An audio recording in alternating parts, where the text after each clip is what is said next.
my dear friends, how are you? I hope you're good and I'm also fine in here. I welcome you to my channel English Planet, wherein I make videos about English grammar, English proverbs, English idioms, and English pronunciation. In today's video, I'm going to talk about punctuation marks. Now, one such punctuation mark is a comma. So, what do you mean by punctuation mark? Well, punctuation mark is a system of signs and symbols to separate the sentences, clauses, and phrases so that their intended meaning is clear. Now, there are various kind of punctuation marks like comma, full stop, exclamatory mark, question mark, colon, semicolon. But in today's lecture, I'm going to throw light on the rules and regulations which govern the use of a comma in a sentence. But before proceeding further, I would like to give you a brief introduction about my own self. I'm your friend Sunil. I'm a production engineer. Also, I hold a degree in MBA system from the University of Mumbai, India. So that's about it. Without wasting much of your time, let's jump straight into the video. Now, when do we use a comma? There are 26 rules which govern the use of a comma in a sentence. Now, the first rule is that use comma to separate words and word groups in a sample series of 3 or more items.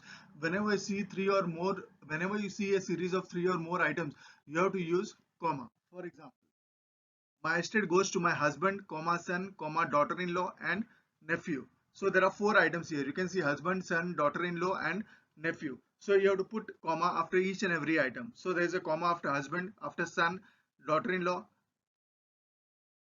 and nephew. So the comma which comes before and is known as an Oxford comma. So before and if you see a comma, or before or if you see a comma, that comma is known as an Oxford comma. So this is rule number one. And punctuation marks are basically used in writing English, not in oral English. Rule number two. It is used to separate two adjectives which are interchangeable. What do you mean by interchangeable? So for example, if you see he is a strong comma healthy man, if you use the word, you can also say he is a healthy comma strong man. So if you use and between two adjectives, he is a strong and healthy man, it makes sense. So like, so you can identify where to use comma in a similar way. So he is a strong comma healthy man. We could also say healthy comma strong man. Now look at example number 2. We stayed at an expensive summer resort. There is no comma here because we cannot say that we stayed at an expensive and summer resort. So there is no comma here. So we have to put and between two adjectives, and if that sentence makes sense, so we can use comma. Now rule number 3. What is rule number 3? Whenever two independent clauses are joined by connectors such as and, or, but, etc., put the comma at the end of the first clause. So if you have to identify which clause is that. If it is an independent clause, if there are two independent clauses, so you have to, and two independent clauses are connected by connectors such as and, or, but. These are nothing but the coordinating conjunction. Then you have to put the comma at the end of the first clause. For example, look at the correct example. He walked all the way home and he shut the door. There are two independent clauses here. He walked all the way home is the first independent clause, and he shut the door is the second independent clause. So both the clauses are connected by the connector, and this is the coordinating conjunction. So you have to put comma after the first independent clause, that is he walked all the way home, comma, and he shut the door. And you see the incorrect example. He walked all the way home and he shut the door. There is no comma. So this is incorrect. Rule number 4. If the subject does not appear in front of the second verb, a comma is generally unnecessary. What does that mean? Let us have a look at the examples. He thought quickly but still did not answer correctly. Now there is no subject in front of the second verb, that is answer. So you have to omit the use of comma. You don't have to use the comma.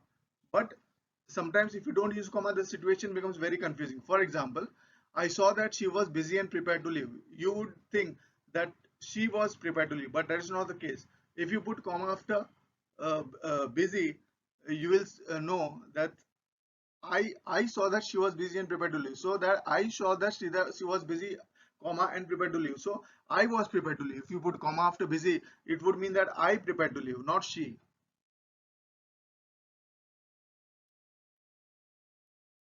When a sentence is started, rule number 5, when a sentence is started with a dependent clause, use a comma. If you don't know what is dependent clause and what is independent clause, I have made a video on independent and dependent clauses. Check out that video. You'll know more about dependent clause. So when a sentence is started with a dependent clause, put comma after it. For example, If you're not sure about this, let me know now.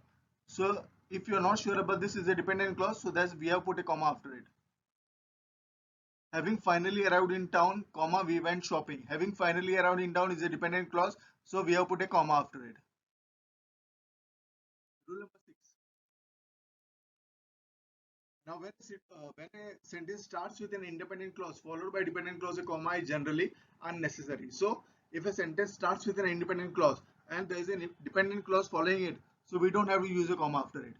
For example, let me know now if you're not sure about this.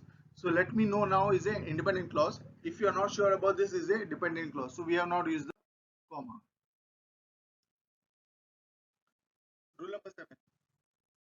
Use commas to set off non-essential words, clauses and phrases. Now if there are non-essential phrases, so you have to use comma before and after the non-essential phrase.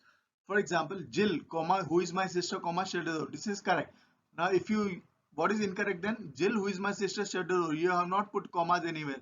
So this is incorrect. Who is my sister is the non-essential clause. It would, even if you remove it, it would make sense. If you remove this, the sentence would become Jill, shut the door. So this is very much a sensible thing, sensible sentence. So who is my sister is a non-essential clause. So Jill, comma, who is my sister, comma, shut the door. You have to put comma at the beginning and at the end. Second example, the man, comma, knowing it was late, comma, hurried home. This is right because knowing it was late was an is an non-essential clause. So even if you remove it, the man hurried home is sensible. It makes the sentence sensible. So the man, comma, knowing it was late, comma, hurried home. And incorrect is the man knowing it was late hurried home. There is no comma, so it is incorrect. Let us have a look at some more examples. My best friend, comma, Joe, comma, arrived. This is correct. My best friend, comma, Joe arrived is incorrect. You have to put comma at the beginning and at the end. So beginning of Joe, comma, at the end of Joe, comma. That is correct. The three items, comma, a book, comma, a pen, comma, and paper were on the table. This is incorrect. There should be a comma after paper as well. So the correct sentence is the three items, comma, a book, comma, a pen, comma, and paper, comma, were on the table. Now what is rule number 8? If something was someone is sufficiently identified, if you can identify the person or the thing, the description that follows it is considered non-essential and should be surrounded by commas. For example, Freddy, you know who Freddy is. Okay, comma, who has a limp. This is the non-essential phrase. Comma, who has a limp, comma, was in an auto accident. So this is a non-essential phrase. So Freddy, comma, who has a limp, comma, was in an auto accident is correct. Here, if you already know which Freddy is meant, the description is not essential. We know who Freddy is. So that's why who has a limb is a non-essential phrase. So it should be surrounded by commas. Now the boy who has a limb was in an auto accident. There is no comma over here because we don't know which boy you are talking about. So it is not a non-essential phrase. It is an essential phrase. So there is no comma after it, before or after it. Use a comma after certain words that introduce a sentence, like well, yes, why, hello, hey, etc. So we have to use comma after an introductory words. For example, hey, I can't believe this. Hey, comma, I can't believe this. No, you can't have a dollar, comma. These are introductory words. So you have to use a comma after such introductory words.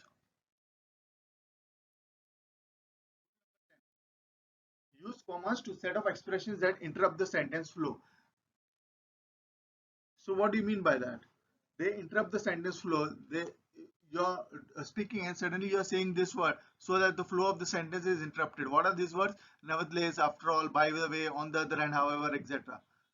Now, for example, I am, by the way, very nervous about this. Your flow is interrupted by the sentence, by the way. So, by the way is a expression that interrupts the sentence flow. So, you have to put the comma at the beginning and at the end.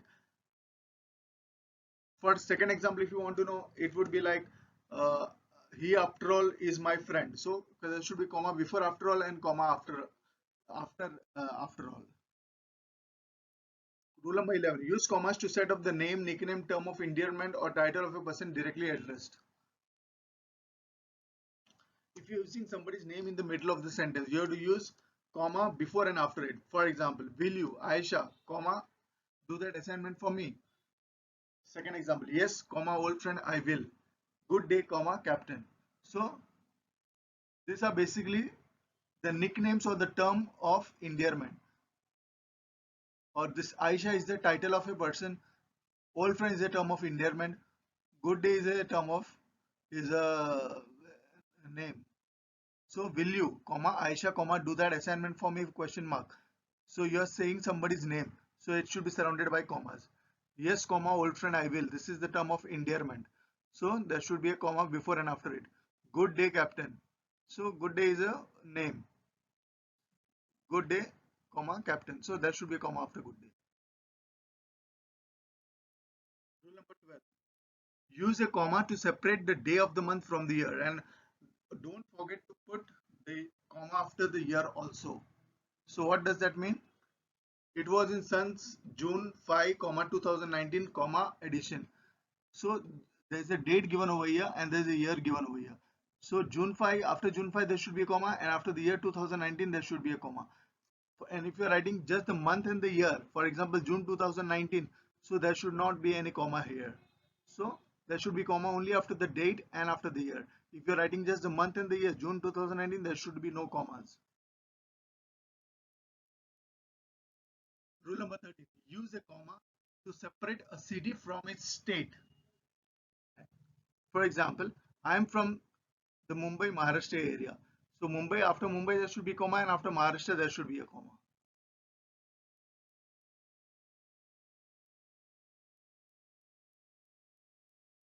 Rule number 14. If if a comma, if we are talking about somebody's name, if a comma and the title is senior or junior, if there is a comma before senior or junior, another comma should follow the entire name when it appears mid sentence. For example, Al Muni senior, there is no comma before senior, so there is no comma after senior is here. This is correct. Al Muni comma senior dot comma is here. So Al Muni, there's a comma before senior, so there should be a comma after senior. Al Muni comma senior dot, this is incorrect because there's a comma before senior, that there should be a comma after senior as well. Rule number 15. Use commas to enclose degrees or titles used with names.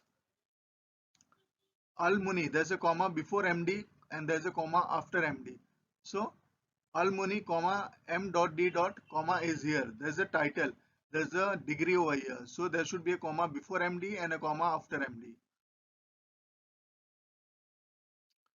Use commas to introduce or interrupt direct quotations. That means in case of direct speech, we have to use commas. For example, he said comma, uh, inverted commas, I don't care, full stop, inverted comma, close. So after he said, there should be a comma. And now this rule is optional with one word quotation. He said stop. This is a one word quotation. So there is no comma after said. So this is the direct speech. So in direct speech, there should always be a comma after said. But in case of one word quotation, there is no comma. He said stop. Rule number 17. If the quotation comes before he said, she wrote, they reported, Dana insisted, or a similar attribution, and the quoted material with a comma, even if it is only one word. What does that mean? I don't care. So there would be a comma here. He said, stop. This is a direct speech. So comma, he said. Even if it is a one word quotation, there should be a comma before he said. I don't care, comma, before he said.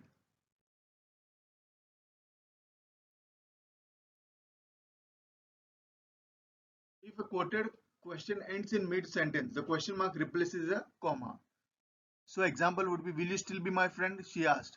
So there's a comma, there's no comma over it is, in fact, it is replaced by a question mark. Will you still be my friend? There's a question mark here. So there's no comma here. Rule number 19. Use a comma to separate a statement from a question. I can go, comma, can't I? You are repeating the question. You are questioning. I can go. This is a declarative statement. So comma, can't I? You are questioning. I can go, comma, questioning. Can't I? So there should be comma between the two. I can go, comma, can't I? Use a comma to separate contrasting parts of a sentence. That is my money, not yours. So my money and not yours. These are contrasting parts of a statement. So there should be comma after my money. That is my money, not yours.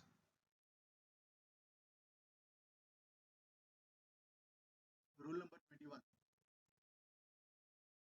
There should be a comma before and after certain introductory words or terms such as namely, that is, and for instance when they are followed by a series of items. For example, you may be required to bring many items.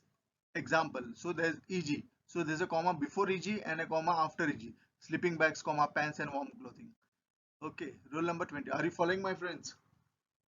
Friends, rule number 22. A comma should precede the term etc. There should be always a comma before etc, and there should be a comma also after etc when it is placed mid sentence. For example, sleeping bags, comma, pants, comma, warm clothing, comma, etc, comma. So there's a comma before etc, comma, after etc are in the tent.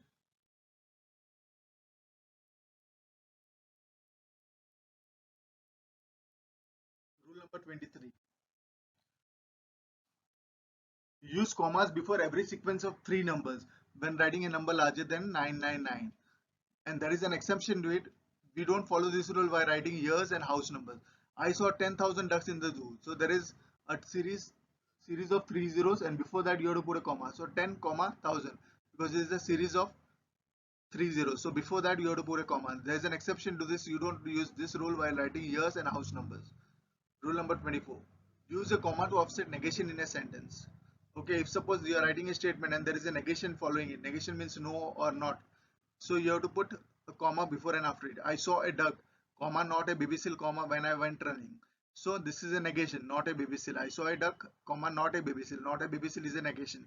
So there's a comma before it and after it and when I went running. Rule number 25.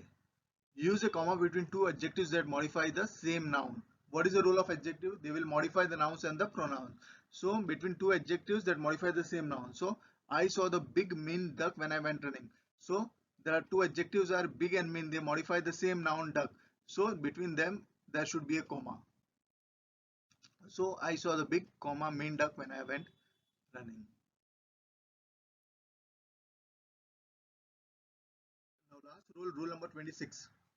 Use comma to offset appositives from the rest of the sentence. For example, while running, I saw a mallard, a kind of duck. A kind of duck. It is explaining mallard. So, a mallard, a kind of duck is an appositive which gives more information about a mallard. Mallard. So, there should be a comma after mallard. So, if the opposite occurs in the middle of the sentence, both sides of the phrase need a comma. So, as in case, a mallard, as in a mallard, a kind of duck attacked me. So, it occurs in the mid sentence. So, there's a comma before a kind of duck and after a kind of duck attacked me. So that's it about all the rules. I've explained you all the rules, and this again I'm repeating, this punctuation marks are used in writing English and not in oral English. They play an important role in English, so you got to be very careful while using quotations, punctuations. So that's it, ladies and gentlemen, from me. I hope it was a knowledgeable session for you. So until next time, bye bye.